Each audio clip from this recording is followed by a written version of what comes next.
Едногласно се донесе одлуката Уставниот суд да не поведе постапка за 5 иницијативи за указот и законот за преспанскиот договор со кој државата го промени името.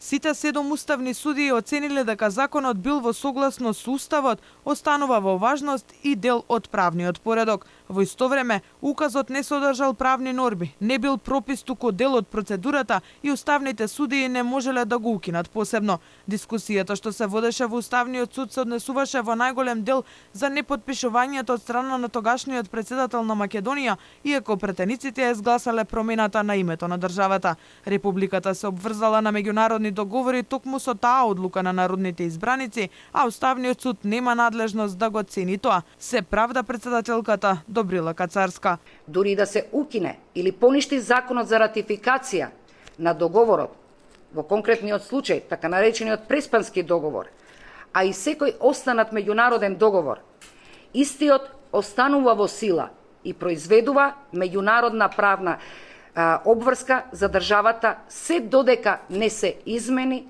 раскине или поништи, но согласно меѓународните правила за договорите меѓу државите.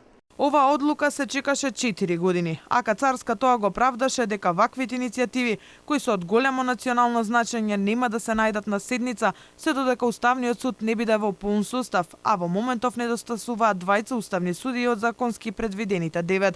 Со години се чека и одлука за 13 иницијативи за законот за езиците, кој според најавите оваа есен ќе биде ставен на дневен ред.